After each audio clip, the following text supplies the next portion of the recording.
O inverno de 2022 tem início oficial astronômico no dia 21 de junho, às 6 horas e 14 minutos pelo horário de Brasília, e vai até o dia 22 de setembro, às 22 horas e 4 minutos, também pelo horário de Brasília. E é preciso sempre fazer essa referência ao horário de Brasília por causa dos fusos horários que nós temos no Brasil, como acontece, por exemplo, na região norte, em parte também da região centro-oeste.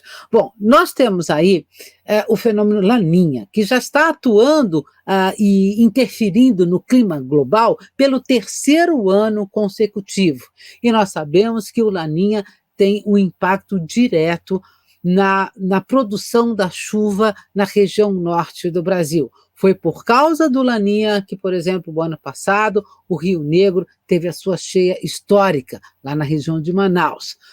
Aqui comigo agora é o meteorologista Vinícius Lucírio, que vai explicar qual o efeito do Laninha ainda nesse inverno na região norte do Brasil, que nós podemos esperar, e a previsão climática, então, para todo o inverno no norte do Brasil. Vinícius, como está o Laninha agora? O que se espera do Laninha ao longo do inverno de 2022 na região norte do Brasil?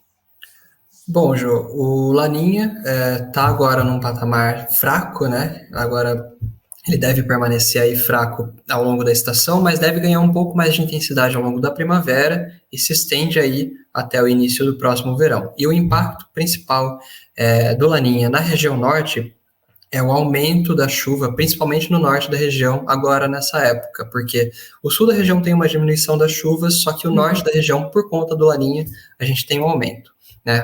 O favorecimento da formação de nuvens carregadas lá na região, que aumenta essa chuva norte do Amazonas, em Roraima, que impacta até no nível do Rio Negro até. E a gente precisa lembrar também, Vinícius, que na verdade a gente está falando da bacia amazônica, né, como um todo, né? Então a gente, não é só a chuva que cai no Brasil, por exemplo, em Roraima, no norte do Amazonas, mas você também tem lá tem a Colômbia, tem o Peru, né, que também sentem os efeitos desse fenômeno Laninha, né? Bom, Vinícius, vamos lá saber como é que fica o norte do Brasil, porque a situação é complicada, né? Nós temos Laninha aumentando a chuva no norte da região, mas, ao mesmo tempo, nós temos aquelas situações de seca que começam a acontecer extrema nas áreas mais ao sul, o calor que começa a aumentar, o problema dessa disponibilidade de umidade ou não, favorecendo a queimadas. Então, a região norte é bastante complicada durante o inverno, né? Como é que fica a previsão para julho na região norte, Vinícius? Bom, Jô, a previsão é que a região norte tem aí seguindo um escopo de Laninha, né, com chuvas mais concentradas no norte da região ao longo do mês de julho, então esse desvio positivo aí, volumes acima do normal lá no norte do Amazonas, pegando também Roraima ainda chove bastante no mês de julho, também no norte do Pará e também no Amapá. E vale destacar essa porção no norte do Amazonas, que é a região onde fica o Alto Rio Negro, que está aí numa situação de cheia severa, né? Inclusive Manaus está numa cota de inundação severa já desde o final do mês de maio e deve continuar aí nesse patamar. Não deve atingir níveis recordes como no ano passado, mas ainda assim uma situação bastante séria, né? Então, essa região toda ao norte da região norte deve ter mais chuvas do que o normal, enquanto o sul da região uma condição mais seca. Já chove muito pouco também entre Rondônia, extremo sul do Amazonas, sul do Pará e Tocantins, e deve continuar seco aí, seguindo o padrão da estação. Com relação às temperaturas, nós temos a expectativa de temperaturas um pouco abaixo da média no sul de Rondônia, no Acre, também no sudoeste do Amazonas. Isso é também por conta do avanço de massas de ar frio que, por vezes, conseguem chegar lá nessa região, provocando o fenômeno da friagem, e nós temos a expectativa de que essas friagens elas ocorram ao longo do mês de julho, durante essa entrada de massas de ar frio.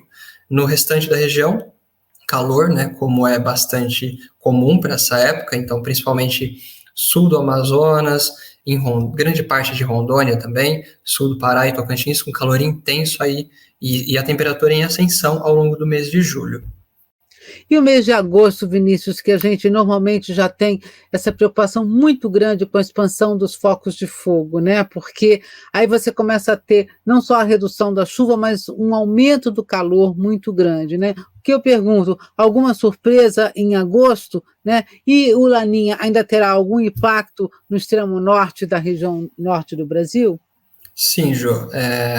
No extremo norte da região, já não mais pegando o Alto Rio Negro, né, mas lá em Roraima, no extremo norte do Pará e no Amapá, a gente espera aí que as chuvas fiquem um pouco acima da média, até seguindo a tendência do Laninha, que é o aumento de chuvas na região, no norte da região, mas no restante das outras áreas, como um todo, pegando grande parte do Amazonas, grande parte do Pará, Tocantins, Rondônia, Acre, deve seguir aí um mês muito seco e aumentando as condições para queimadas também, principalmente em áreas mais ao sul, né, da Amazônia, que são as mais atingidas. Então, há um aumento já significativo no aumento de focos de queimadas ao longo do mês de agosto.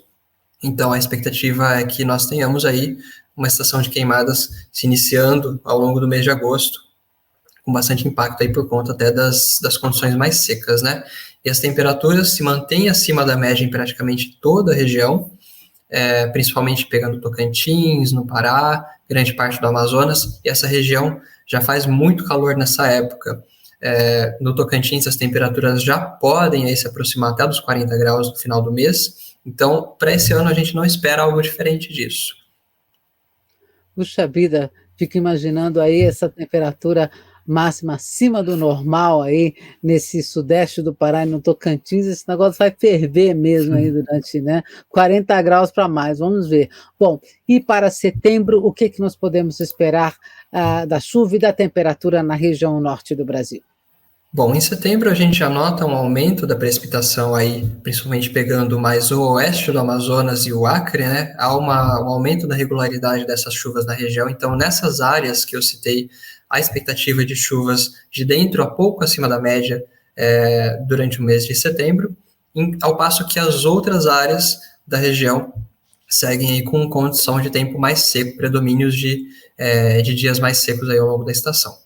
E vale ressaltar que no norte do Pará e no Amapá há uma diminuição da chuva em relação aos meses anteriores, aí no mês de setembro. Com relação às temperaturas, a gente espera temperaturas mais altas do que a média, principalmente no sul da região, sul do Amazonas, parte extremo sul do Pará, Rondônia e Acre também. E nas outras áreas, a gente espera que faça calor, como é normal para essa época, só que um calor dentro dos padrões. Só que o calor dentro dos padrões que eu falo para setembro, pegando sul do Pará, Tocantins, é muito calor, é bem quente mesmo. Exatamente, a gente precisa sempre lembrar disso, porque aí a gente está falando de temperatura de 37, 38, 39, 40, até 40. mais de 40, né? E essa é realmente a situação normal para a região norte do Brasil, e isso só é regularizado mesmo, Vinícius, quando começa a chover, né? Exatamente. E aí é que eu te lanço a pergunta para a gente terminar aqui nossa conversa. O que é que nós podemos esperar do início da chuva da primavera na região norte do Brasil? Quando é que ela deve começar a ficar mais regular? Jô, principalmente no sul da região, né, a gente começa aí a ter a formação de mais corredores de umidade, essa umidade conseguindo adentrar mais o país, e principalmente pegando o sul do Amazonas, sul do Pará, Rondônia e Acre, essa umidade já aumenta ao longo do mês de outubro, então essa chuva vai regularizando aí em direção ao verão. Ok.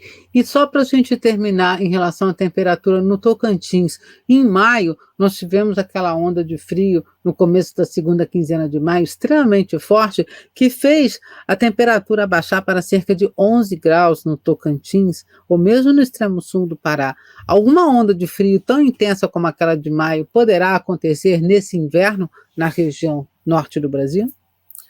Jô, é bastante improvável que haja uma outra onda de frio naquela intensidade e daquela extensão, né? Pegando centro-sul do Pará, Tocantins, até boa parte do Amazonas, até porque há uma dificuldade maior do avanço dessas massas de ar frio pelo interior do país, principalmente mais para o final do inverno, quando a gente tem o domínio de uma grande massa de ar seco e quente sobre o país. Então, há uma dificuldade da passagem dessas massas de ar frio para regiões tão no interior estão no interior, né? Principalmente no final da estação, agosto e setembro, por conta do domínio dessa grande massa de ar seco e quente que ela vai ganhando intensidade, né, ao longo da estação do inverno e em direção à primavera. Então é bastante improvável que uma onda de frio daquela intensidade, naquela extensão ocorra aí ao longo desse inverno, atingindo o sul do Pará e no Tocantins também. Ok. Bom, nós tivemos então aí a explicação para a tendência climática durante o inverno de 2022 na região norte do Brasil. Esperamos que essa informação tenha sido útil e que seja bastante aproveitável para você que está nos assistindo e tenham todos um ótimo inverno.